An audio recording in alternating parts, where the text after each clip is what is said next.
संतुष्ट तो मैं मतलब 85% हूँ, मतलब पूरा नहीं कह सकती मैं।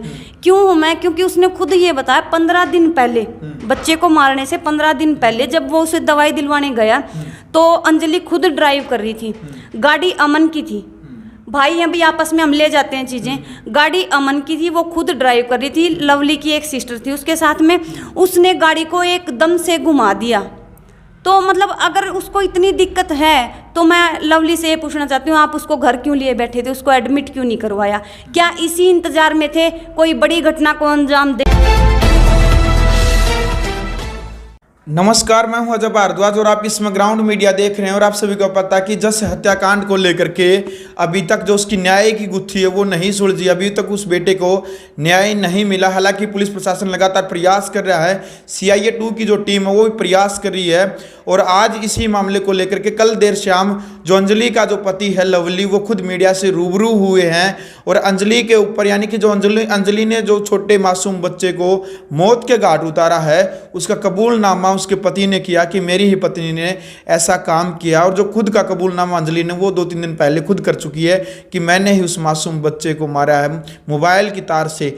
यानी कि अभी जो न्याय की प्रक्रिया उस बेटे की, वो न्याय अभी तक मिला नहीं है। हालांकि प्रशासन दावा कर रहा है कि बेटे को न्याय जरूर मिलेगा। 2 महिलाएं, यानी कि राजेश की पत्नी और बंती और राजेश की माँ, उसको भी आज कोर्ट में पेश किया गया था और उन तीनों को जेल में भेज दिया गया है। CIA 2 की जो टीम है उसकी तरफ से जो बातचीत हुई थी, मीडिया से रूबरू हुए थे।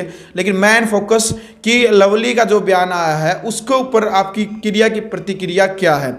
कविता सरपंच इस वक्त मौजूद है खड़कराम जी गांव की, सेक्टर 12 में करनाल। कल भी पहुंची थी, 2-3 दिन लगातार हो चुके। उस परिवार से मिलते हैं न्याय दिलवाने के लिए, यानी खुद इन्होंने कहा था कि बेटे के न्याय के लिए जब तक जहां भी जरूरत होगी हम आगे भी खड़े मिलेंगे और बेटे को न्याय जरूर दिलवाएंगे। कविता जी, सबसे पहले तो राम राम जी। राम राम जी। क्या कहना चाहेंगे? जो लगातार जो गुत्थी है पुलिस प्रशासन ने प्रयास कर रहा है इसको सुलझाने का और बेटे को न्याय दिलाने के लिए प्रशासन भी लगातार प्रयास कर रहा। कल देर शाम लवली मीडिया से रूबरू होते हैं, अंजलि के पति, उनका कबूलनामा आपने सुन लिया है। क्या कहना चाहेंगे उसकी जो बातचीत है उस बातचीत को सुनकर के आपको क्या लगता है? देखिए, इसमें सारा एक ही निचोड़ निकल के आ रहा है भाई। जब लवली परिवार के साथ घूम रहा था बच्चे को ढूंढने के लिए और उसने बताया भाई उसकी पत्नी साइको पेशेंट है, 2018 से वो उसे मतलब ट्रीटमेंट दिलवा रहा है, कभी पानीपत से कभी करनाल से। तो मैं उस भाई लवली से एक सवाल ये भी पूछना चाहती हूँ भाई, अगर वो साइको पेशेंट है तो उसने खुद की बॉडी को कभी हार्म क्यों नहीं किया? क्यों नहीं किया? और वो बोल रहा है भाई वो कई बार मेरे साथ करती थी लेकिन मैं उसके बराबर का हूँ। तो भाई साइको पेशेंट को इतना भी ध्यान रहता है भाई ये मेरे बराबर का, ये मेरे से छोटा है, तो उसको ये क्या उसके मन की ममता एक बार भी नहीं जागी? साइको पेशेंट है, वो मान गया, दिमागी रूप से मानसिक रूप से परेशान है। लेकिन आप इस बात के लिए कैसे प्रिपेयर हुए? जब वो साइको पेशेंट है तो आप अपने बच्चे को दुनिया में लाने के लिए कैसे प्रिपेयर हुए? आज उसने दूसरे बच्चे के साथ किया है, कल को जब उसका खुद का बच्चा होगा वो साइको पेशेंट अपने बच्चे के साथ भी ऐसा ही कर सकती है। सबसे बड़ा सवाल मेरा भाई लवली से ये है भाई, जब तेरी पत्नी साइको पेशेंट है तो आप किसी और आने वाली जिंदगी क्यों खराब कर रहे हो? क्योंकि साइको पेशेंट कभी भी अपने ऊपर जो चीजें हैवी होगी उनसे बाहर नहीं निकल सकता। मानसिक रूप से जो परेशान है, जैसे इसको मेडिकल में साइको पेशेंट बोल देते हैं, लेकिन ये हमारे हरियाणवी भाषा में टेंशन होती है। तो मैं भाई से ये पूछना चाहती हूँ, अगर वो टेंशन थी उसके मन में तो उस बच्चे पर ही क्यों निकाली उसने? घर में उसकी सास भी थी, लवली भी था। पहले वो बोल रहे भी बाहर रहते थे, हमें नहीं पता उनके साथ हुआ या ना हुआ। अभी 1.5 महीने से वो गांव में रहते थे। वो बच्चा उसी दिन तो नहीं गया उसके घर। खुद मतलब अंजलि ने ये कबूल किया भी वो मेरे पास हर बार खेलने आता था और उसने उस बच्चे को 2 बार मारने की कोशिश की। एक बार जब स्टार्टिंग में उसने उसको मारने की कोशिश की, वो बच गया तो उसके मन में ये भय हो गया भाई ये बच्चा बच गया और बाहर निकलने के बाद सबको ये बताएगा भाई मेरे साथ चाची ने ऐसा किया। तो उसने डर के मारे लगा लो, भय के मारे लगा लो, उसने दोबारा से फिर उसी वारदात को अंजाम दिया और बच्चे को मौत के घाट उतार दिया। तो मैं उस बहन से ये पूछना चाहती हूँ भाई, इस बच्चे को मौत के घाट उतार के तू आने वाले बच्चे को क्या जिंदगी देगी? ऐसा मतलब अगर ऐसे ही वारदातें बढ़ती रही तो कैसा समाज है अपना? कैसा ही भी नहीं है। और ये कलयुग में मतलब डिजिटल युग बना दिया सरकार ने। और मैं सरकार से ये पूछना चाहती हूँ, अगर डिजिटल युग है तो आपने अभी तक 11वां दिन निकल गया है, अभी तक क्या कार्रवाई की? सिर्फ उनको पहले 3 दिन का रिमांड लिया, फिर 2 दिन का लिया। अभी जब वहाँ लोगों ने पंचायत रखी कल पंचायत रखी, उसी प्रेशर में प्रशासन ने अपने इनको राजेश की मां को और भंती को कोर्ट में पेश किया। इतने दिन से क्या कर रहे थे, पहले क्यों नहीं पेश किया? सीन तो उन्होंने 2 बार रिक्रिएट करवा लिए हैं, खुद मौके पर पहुंच चुके हैं। सबसे पहले राजेश के परिवार को उठाया था। मैं ये मानती हूँ जब वो उन्होंने ठीक उन्होंने मारा नहीं है, अंजलि ने खुद कबूल किया भी मैंने बच्चे को मारा है, उन्होंने मारा नहीं है, वो उससे भी बड़े दोषी हो गए हैं। उन्होंने बच्चे की डेड बॉडी को खुर्द-बुर्द करने की कोशिश की। बिल्कुल कविता जी, ऐसा भी हो सकता है कि गांव की महिलाएं हैं, अनपढ़ हैं, उनको फिंगरप्रिंट्स के बारे में नहीं पता है, कि वो डर भी गई हो। इतनी मेच्योरिटी खास तौर पर जो अनपढ़ महिलाएं होती हैं उनमें नहीं होती हैं। उन्हें अपने ये लगा कि शायद हम फंस जाए, क्योंकि उनका कहना कि हमने ये कांड नहीं किया है। उन्होंने वो अपने लाश वहाँ से उठा करके कहीं और फेंकने का प्रयास किया ताकि हम बच जाए। यानी कि जब पूरा हरियाणा, पूरा देश भी इस वीडियो को देखने लग रहा है, ऐसा नहीं होगा कहीं ना कहीं यदि वो दोषी नहीं है और उन्होंने सिर्फ इतना प्रयास किया और डर के कारण शायद ऐसा उन्होंने किया हो।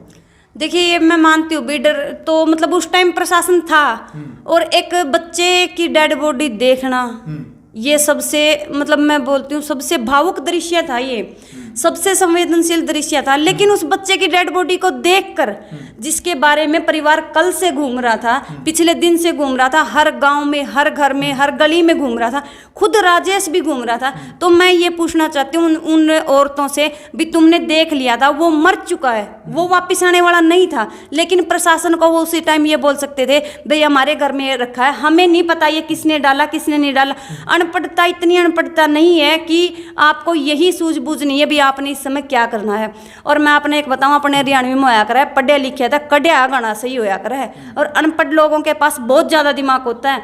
जो पढ़े लिखे हुए नहीं, वह तो आंगलियां पर फड़ाते रह जाए, वह तो फार्मूले लगाते रह जाए, लेकिन जो अनपढ़ है ना वो एकदम से उस चीज़ को निकाल देते हैं। तो मैं उनसे ये पूछना चाहती हूँ राजेश की वाइफ से भी, ठीक है तुमने देख लिया था, तुम ये बोल रहे हो हमारा कोई हाथ नहीं है मारने में, उनका कोई हाथ नहीं है, तो मैं ये बोल रही हूँ उन्होंने उसको खुर्द-बुर्द करने की बजाय, अंजलि का साथ देने की बजाय प्रशासन का साथ देना था। बच्चे को परिवार के सामने ये दिखाना था भी देखो हमारे घर पे पड़ा, हमें नहीं पता, हाथ जोड़े खड़े हैं हम, तो जो भी तुम सजा देना चाहो, कानून अगर हमें दोषी साबित करता है, सबूत हमें दोषी साबित करते हैं, जो भी सजा तुम दोगे हम वो भुगतने के लिए तैयार हैं। आपने अभी आज जो देखा, लवली ने जो बयान दिया है, हमें नहीं पता उसमें लवली कितना सच है कितना झूठ है, क्योंकि वो तो या तो वो खुद जानता है या उसकी पत्नी जानती है या ऊपर वाला जानता है। लेकिन फिर भी उसने ये बोला है पूरे समाज के सामने, भाई वो मेरी कुछ नहीं लगती, चाहे उसके टुकड़े टुकड़े करके काट के फेंक दो, लेकिन मेरी पत्नी से पहले मुझे वो बच्चा था।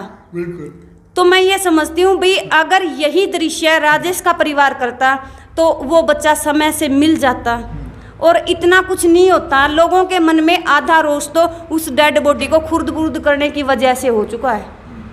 अमन का जो कबूलनामा है, अब अमन की जो नहीं, लवली का जो कबूलनामा है, उससे आप संतुष्ट हैं? क्योंकि आप एक सामाजिक उसमें आती हैं, सामाजिक काम करते हैं, सरपंच है आप गांव की, तो उससे लवली का जो कबूलनामा आपने सुना, आप भी बहुत सारी पंचायतों में गए हैं, फैसले किए हैं, उसको लेकर के आप संतुष्ट हैं? देखिए संतुष्ट तो मैं मतलब 85% हूँ, मतलब पूरा नहीं कह सकती मैं। क्यों हूँ मैं? क्योंकि उसने खुद ये बताया 15 दिन पहले, बच्चे को मारने से 15 दिन पहले जब वो उसे दवाई दिलवाने गया तो अंजलि खुद ड्राइव कर रही थी, गाड़ी अमन की थी, भाई हैं भी आपस में हम ले जाते हैं चीज़ें, गाड़ी अमन की थी, वो खुद ड्राइव कर रही थी, लवली की एक सिस्टर थी उसके साथ में, उसने गाड़ी को एकदम से घुमा दिया।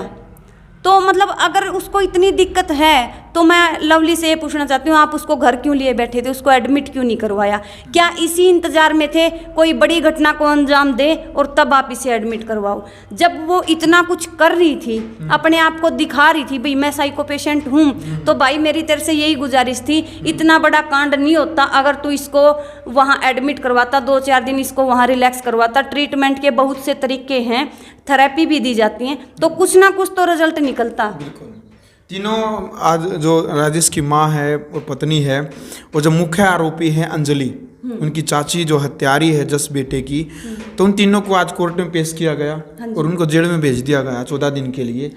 तो क्या लगता है आपको, कितनी क्या सज़ा मिलनी चाहिए किसको? और जो आज कोर्ट में का जो प्रोसीजर है, CIA 2 की जो टीम, उनका भी कहना है कि 1-2 दिन के अंदर दूध का दूध, पानी का पानी हम कर देंगे।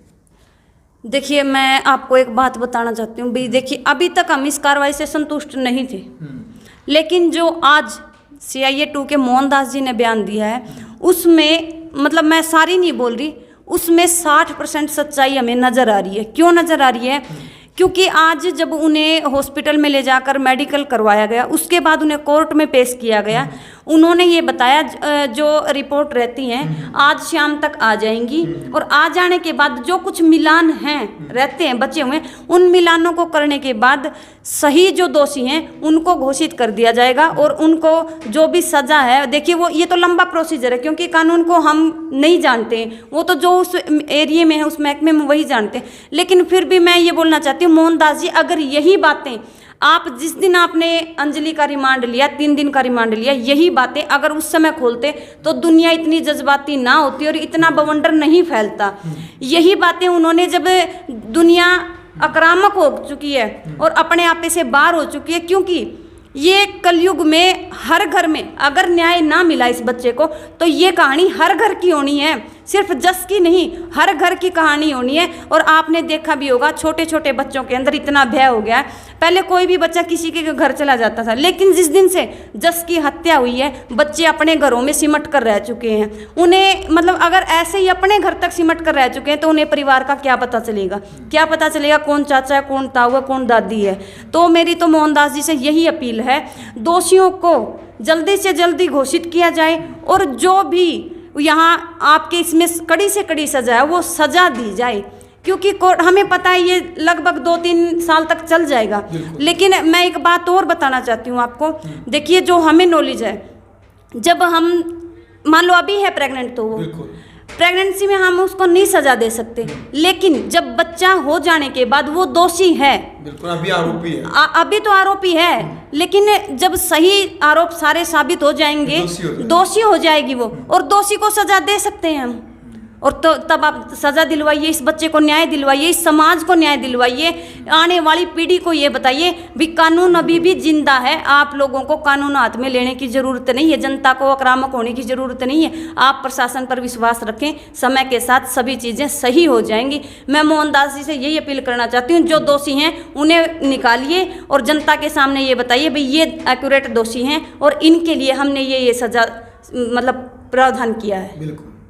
चलो भाई, वीडियो आपने देख लिया। फिलहाल जो मामले की जो गुत्थी है वो प्रशासन लगातार CIA 2 की जो टीम है वो सुलझाने में लगी हुई है। हालांकि 65% और 85% जो मामला ये सुलझ भी चुका है। जैसे ही इस मामले का जो आखिरी फैसला प्रशासन की तरफ से सुना जाता है कि कौन कौन दोषी है और किन किन दोषियों के ऊपर कौन कौन सी जो धाराएं लगी हैं, किन धाराओं के तहत उनको जेल हुई है, वो तमाम तस्वीरें भी हम आपको बताएंगे। जो फैसला आएगा कोर्ट की तरफ से वो भी हम आपको दिखाएंगे। फिलहाल आपने कमेंट बॉक्स में कविता सरपंच जो खरकराम जी गांव की सरपंच है, न्याय दिलाने के लिए लगातार उस परिवार से मिल रही है और उनके साथ में खड़ी है, तो कमेंट बॉक्स में आपने अपनी राय रखनी है। क्या कुछ आप कहना चाहेंगे छोटे से मासूम बच्चे को के न्याय को लेकर के भी आपने अपनी राय रखनी है। जस्टिस फॉर जस्ट आपने लिखना है। ग्राउंड मीडिया के लिए अपने कैमरामैन सहयोगी इंतजार के साथ मैं जब भारद्वाज। राष्ट्र निर्माण की जानकारी के लिए ग्राउंड मीडिया चैनल को सब्सक्राइब करें और शेयर करें।